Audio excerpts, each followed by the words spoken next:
Hello. $400 in cash for dimes. $440 in this case. For many dimes. Many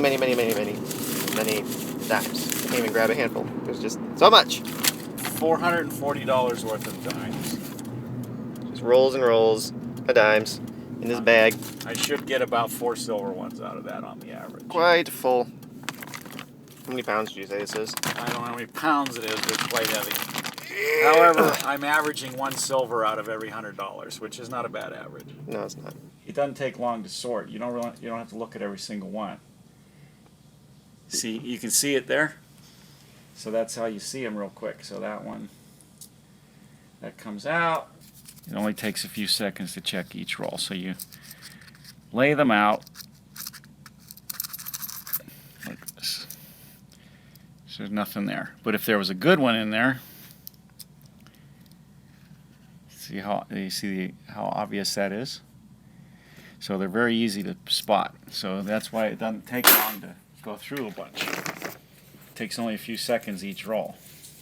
$440, take me a few minutes to go through all these, and I've already got one out of that bunch, so nothing there. And then when I get a big pile, I take them down to my other bank where I've got a free counter. I don't ever take them to Coinstar if anybody wants to try this idea, because you'll throw all your money away at Coinstar because they charge for it.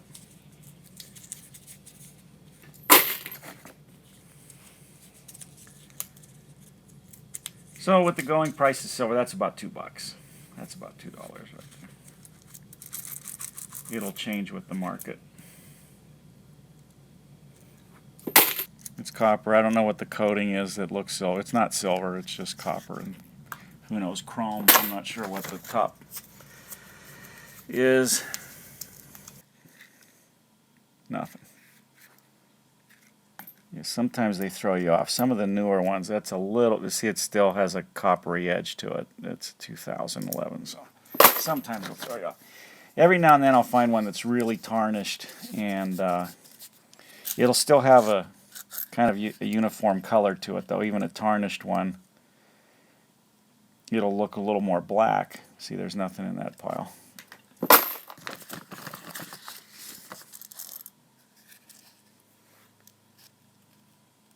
Close but no cigar. Nothing. It's just a hobby. I mean, I've got hundreds of dimes doing this, but I don't go out of my way either. Like, I was somewhere, there's a bank on the way.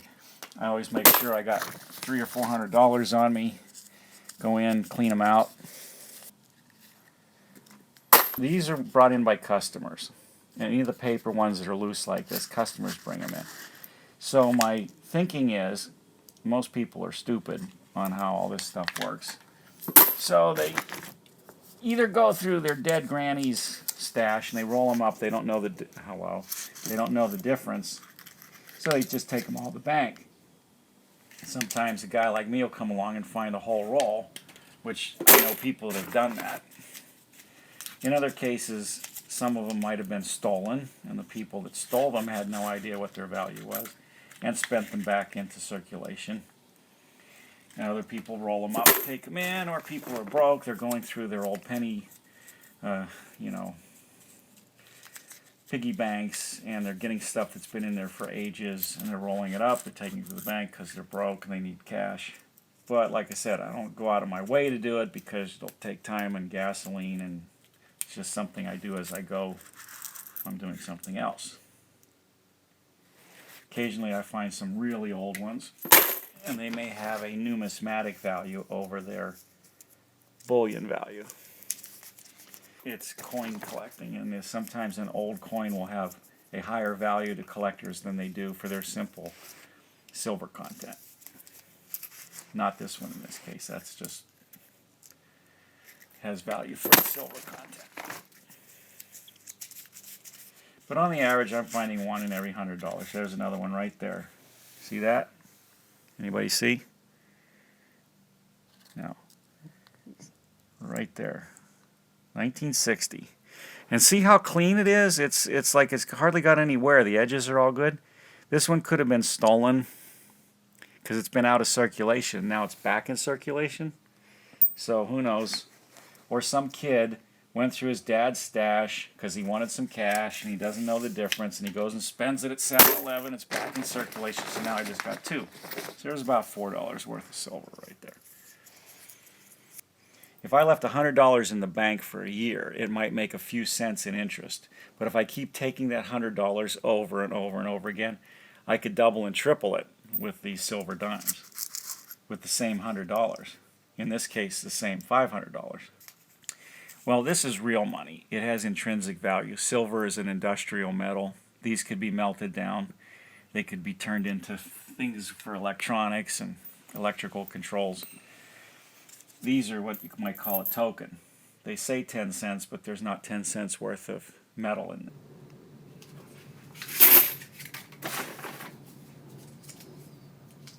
Look right there. See those two? Which tells me somebody went through a piggy bank, because the odds of finding two in a roll are kind of bad. That's rare, very rare. So when you do, and there's three more here, so far I found 5 out of this 440. So I'm above my average of one every $100. So right now, that $440, I just made $10. There you go. There's the last roll. Done. Okay, so we'll see what these dates are here. 1960.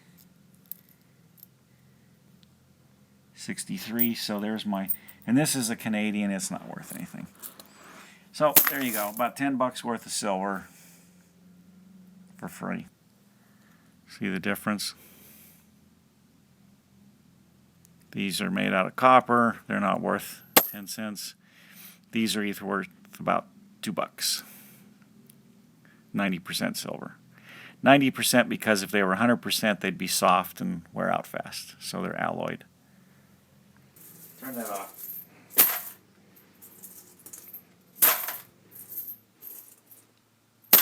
Are you done yet?